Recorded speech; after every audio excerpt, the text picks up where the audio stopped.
major network right now. That's what's so up. that all popped off since then. Yeah. Yeah, that's what's up. So Making It Magazine, shout out to you guys. Y'all are out here really grinding and helping us. And I think you guys get the credit, but not the way I think you should. So just thank you for that. And your listeners, you guys are awesome. Well, I appreciate it. Thank you very much. Absolutely. So, listen, let me get the background music back, because I like to just let you guys just take off. You know what I'm saying? So, you covered a lot. In that. And let's start with spirituality. Let's start with your roots in gospel. You know, because maybe there's some shout out to C. Renee. She's over there checking us out live right now. What's up, C. Renee? What's up, Apple? What's up, Shara Marshall? Everybody watching over there on the Facebook live feed. All my people checking in over there on Facebook live. Yeah, my people checking in over the Instagram live feed went off for some reason. I don't know what's going on with that, but it's right back over here now. Anyway, you talked about that, and I can hear it in the music. I can hear it in your voice. But let's talk about the transition going from gospel going into like soul music. You know, a lot of people never really leave their roots in gospel. You can hear it in their music. You can hear it in their writing. What about you? How much does gospel influence your brand and your style of music when you're writing and when you're singing, when you're actually cutting records? That's a great question. I would like to just say that Aretha influenced that. You know, she was raised in a Baptist church, never lost her love for God. She understands where her gift comes from, but sometimes in life, people need to relate to real life circumstances. I've been through so much that you can feel the gospel roots and the pain when I sing, and that's kind of what I want to convey, you know, because it's people that may be able to relate to what I'm writing and say, God, you know, she got over that, okay, I'm feeling it. She believes in love again, okay. That's a huge transition nowadays when people are just out to get what they can get out of relationships and move on. So I just want to convey passion and soul and just give it to you when I sing. Exactly. I understand, no, because because if no one has ever heard the music, I'm anxious to get to the music, but I don't like to just jump into it because I like to build up to it. But like once people hear the song and hear how you sing and hear, because when you came on our review show, people was like, whoa, some real R&B. And that separation is like, it's I don't want to say it's sad that people have to now say, oh, real R&B, as if certain kinds of R&B ain't R&B, but you have to it's almost like you have to distinguish it now because it's kind of morphed a little bit. What do you feel about that? Like when somebody says like I just used the term quote unquote real R&B. What do you feel like your brand of R&B is something that's been lost the past couple of years? Do you think it can come back to the forefront of the genre? How do you feel about it right now? Yeah, to speak to that, I would say that that's kind of what my goal is right now with my album that I'm releasing. Already the music that's out, but I'm trying to make you feel it, like bring the soul back to R&B, if that makes sense. I'm trying to word it properly, be politically correct. I know, but it's kind of see, it's just like with hip hop when people say trap rap ain't rap, or old school 90s boom bap is really rap, and what are people doing? What the kids are doing right now isn't rap, even though we understand that the genre is now in its 40s, you know, and it just grew up and had kids. You know what I'm saying? I think that's what R&B did as well. You know, it just grew up and had kids, so it's a little bit different. So it's not someone on Instagram Live is saying all R&B isn't the same, and it's not. Because you've got your mom and them R&B, it's not. You've got the 90s R&B, you've got this R&B, and I don't know, it's been around for so long now. Our version of it, the black people's version of it, it's just grown. So I think that's what we're seeing right now. You know, shout out to CC Heath over there checking in as well on the Facebook Live. So anyway, let's jump back to you.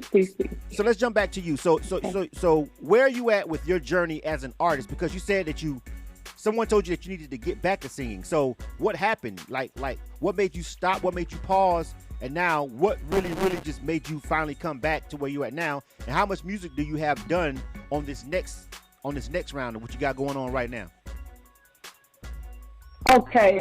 Well, right just before CC, one of my friends and another friend named T, she called me. She said, basically, what you experienced by losing your fiance very young, he died from dementia, being in a car wreck that almost claimed your life as a police officer, being a mommy very early, you know, I started having kids at 19, wife and mother. You know, I just kind of lost myself in that. It's like, like, okay, this is my focal point now. I would still sing, but not with passion. It was just, okay, somebody wants to sing at a wedding. I'll write a song for people, but I just didn't feel like I had what it took to jump back in the game since it's all digital now. And so I just took the leap of faith. You know, it took people pretty much preaching at me, like, listen, you have to share your gift. Whether you think it's going to be accepted or not, this is what you do. You're integrating being a balladeer, you're integrating being a soul artist into R&B, trying to, you know, just revive the genre a little bit. So it just took that one phone call just to wake me up, and she had, hey, get out to Houston, we got you. And while I was on that plane, Blizzum, I wrote a song just on the plane. And I said, okay, I still got it. And the producer hadn't really even heard me yet. We just vibed off of each other and we cut Pure Love right there. All right. Well. Yeah. So. I mean, it doesn't sound like that. So I mean, I understand there are #1 hit records that just literally happened when people just was in the studio vibing that day and they cut it right then, and you know you'll never know it. But it just doesn't sound like that. I wrote the song before I got there, but just for him to be able to interpret what I was feeling. Usually you have to have a relationship with your producer and sit down with him, but, you know, for him to want to create magic and say, okay, I've been cutting hit rap albums forever, you know what I'm saying? But right. R&B, wow, I got you. And that's where the magic happened, I believe, you know? Right, exactly. Well, yeah. I want to, because we got 2 songs. We've got Pure Love, and we got Say, and a lot of your music is about love. We got Say Yes to Love as well. Yeah. And a lot of your music is about, awesome. Why is the focus on that right now? Why is that what you're just trying to put into the space, and give your energy to, and just love only? Are we going to hear something that's talking more about not something that's not so happy, something that made people think is depressing? I don't know. Where are you going to go with the project?